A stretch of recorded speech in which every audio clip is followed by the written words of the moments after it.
We have finally made it to the turn.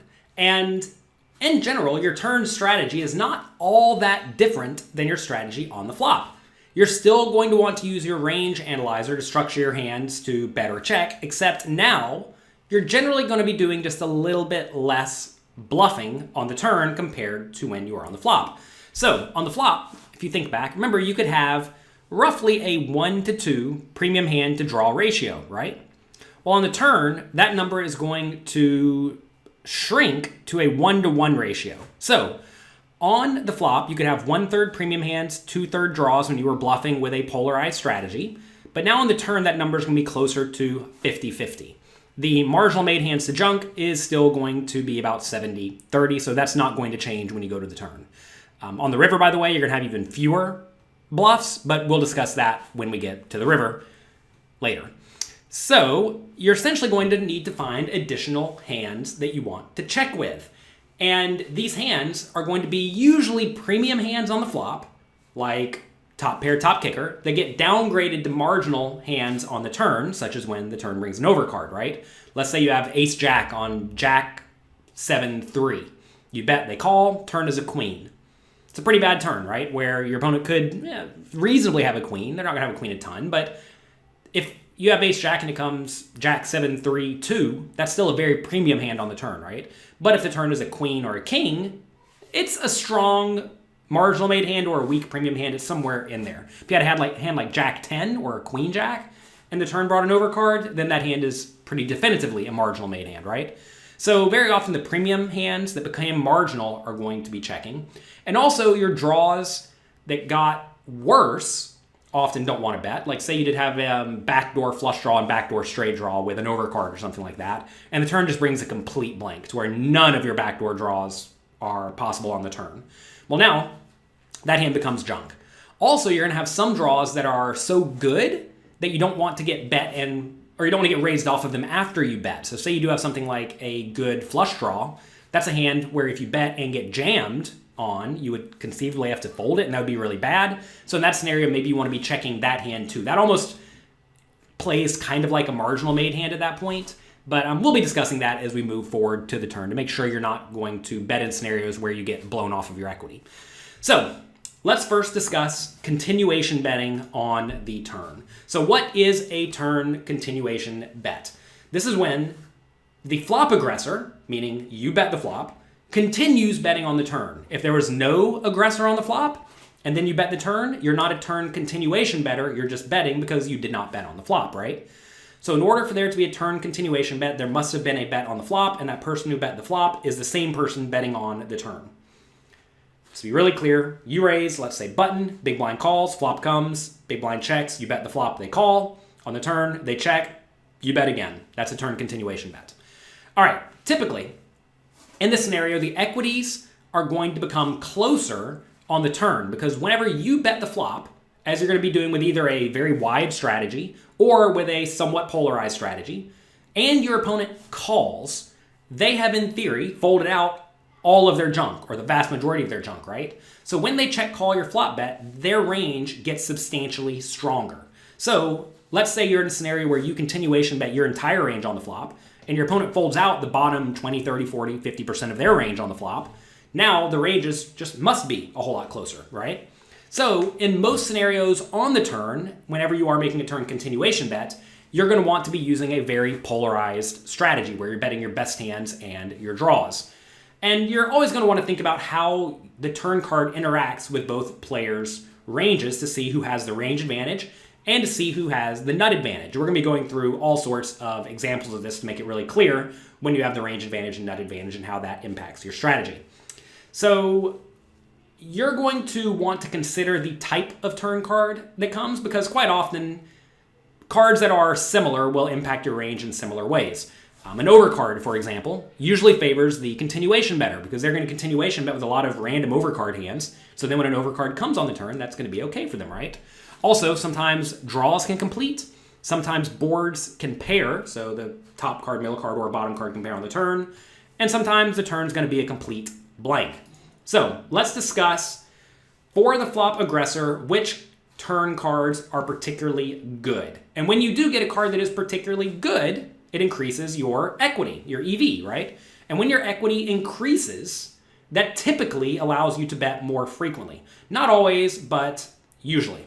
So, turn cards that are better for the flop aggressor are turns that bring an overcard, and especially an ace, because very often the flop aggressor will be betting with a wide-ish range of more than just the absolute best hands and draws, right? They're betting sometimes with almost everything, as we've seen in the flop examples, and often that includes a whole lot of ace highs. So let's say the board is king 8-4 ace. The ace just nails their range, and that's a scenario where the flop aggressor gets to keep betting the turn very frequently. Even like 8-5-2 king, 8-5-2 queen, that's good enough for the flop aggressor to usually keep betting the turn. Also, you want to keep betting on turns that give you a large nut advantage. That's usually going to be when you have a whole lot of the big cards on the board, like ace, queen, 10, jack, ace, king, 10, jack, right? Really, if a random king or queen or ace makes the super nuts, that's usually going to be favoring the player who bet the flop very, very heavily, because they're going to have a whole lot of those like top pairs with good kickers or middle pairs with good kickers, or just straights already and whatnot. Neutral turns are turns that don't especially change the equity. And now in these scenarios, you're going to be doing a mix of continuation betting the turn and checking. And neutral cards are usually cards that pair the top card on the board, such as 9, 7, 5, 9, or essentially blanks like king, king, 6, 10, or ace, jack, 5, 2. And in this scenario, usually you're going to have between like 40 and 60% equity in most scenarios, which is fine. You're never like a huge favorite or a huge underdog, but sometimes you will just completely lack the nut advantage in various scenarios. And we're going to go through this in some of the examples, but there are going to be times where you may even have a little bit of an equity advantage, but if you lack the nut advantage because your opponent has a lot of, let's say, random trips in their range and you don't, despite the fact that you have a range advantage, you're going to have to do more checking in that scenario again. So the idea of range advantage and nut advantage are still going to apply. As you have more nut hands in your range, you get to generally just bet more frequently. As you have fewer nut hands in your range, you have to do a little bit more checking. And then bad turn cards, these are turn cards that usually give your opponent the advantage, are when the middle or bottom card pair, such as Jack 7-3-7 or King 9-5-5. Because if you think about it, let's say you raise middle position, big blind calls, you continuation bet Jack 7-3. If you're going to have a checking range on Jack 7-3, it's going to be a lot of your 7s and your 3s, right? And your opponent, if they're going to have a check calling range on Jack 7-3, is definitely calling with all their 7s and all their 3s. And they may even raise with some of their jacks, right? So when you bet, there are going to be some 7s and 3s that may not be in your range because you would have checked them, but you bet, right? And your opponent, whenever they check call, they have all of their 7s and their 3s, because if they had a better hand or a junkier draw or something like that, they would have put in a raise instead. So their range is going to be very condensed around the weak top pairs, middle pairs, and bottom pairs. And so when the middle card pairs or the bottom card pairs, that should connect very well with them, and it's going to give them the nut advantage, right? So this is a spot where like maybe you don't have such a huge equity disadvantage, but you have a big nut disadvantage. Like in this spot, maybe it's like you have 42% equity or 45% equity as the flop aggressor when you get a pretty bad 7 on the turn, but your nut advantage is, well, you have no nut advantage. Your opponent has the nut advantage. Also, turns that complete a lot of your opponent's logical draws are quite bad. Usually these are going to be the low straight type cards that make 4 straights or sometimes even 3 straights on the turn. And the times when these don't complete your opponent's straights, often they're going to have like random 2 pair, which is pretty good as well. So like 9, 7, 5, 6. These are scenarios where your opponent in the big blind, or especially like out of position in general, are usually going to have a lot of equity and also a lot of nut hands. And that means you, in turn, have to be pretty careful. Okay, so understand that when you have the turn range advantage, it's kind of like a power-up that lets you continue betting with more hands. Kind of like on the flop, right? When you have the range advantage and when you have the nut advantage, you want to be betting very, very frequently. Same thing on the turn. When you have a good turn that gives you lots of equity and the nut advantage, you should be betting very frequently, sometimes with nearly everything. That's going to be with your premium hands, draws, marginal made hands, and junk. When you get a neutral turn, now, remember, you do want to be betting a little bit more polarized on the turn than you are on the flop, typically. So when you get a neutral turn, you can be betting with your premium hands and your draws for the most part. If you just go through the range analyzer and select your premium hands and draws, usually you're going to be betting with those and you're checking your marginal made hands and your junk. Again, we're going to go through a lot of examples to show you how to structure your range accordingly.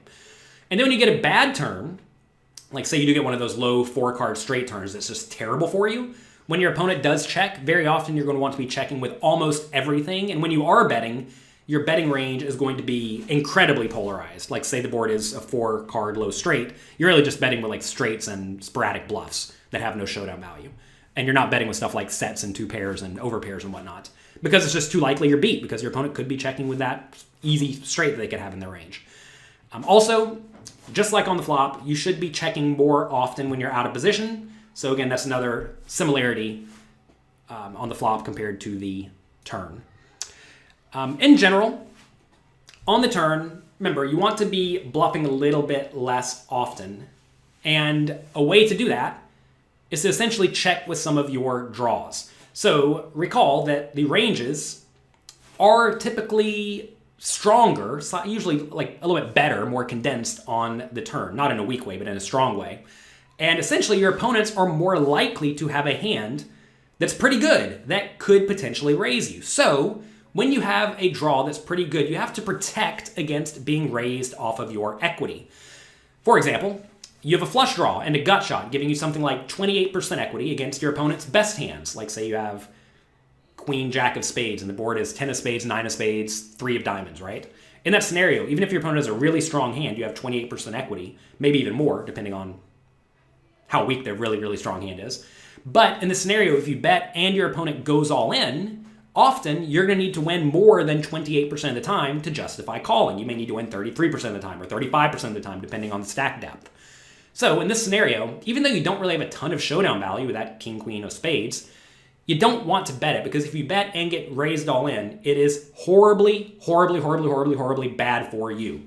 So the solution to allow you to bet with fewer bluffs is to check with your draws that are not good enough to call off if your opponent raises you all in, but have a lot of equity that is worth realizing by letting it go check, check. And realize, when you do let it go check, check, you're not always just losing when you miss. Sometimes on the river, if your opponent checks, then you'll bet with your king high, because that's one of your worst hands you could have at that point. So it's not as if you're just always giving up in these scenarios, but you have to ask, how could this hand go horribly wrong?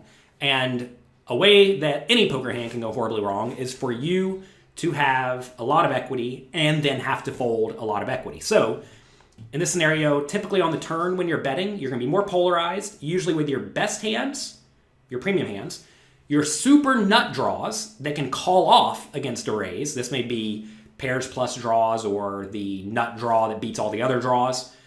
And then also draws that are really weak that can bet and then fold to a raise. But your decently strong medium strength draws are the draws that don't really want to bet, because if they bet and get shoved on, they'd have to fold, and you really don't want to fold. Now let's discuss the turn, continuation bet frequency, and sizing flowchart. This is very similar to the flop flowchart.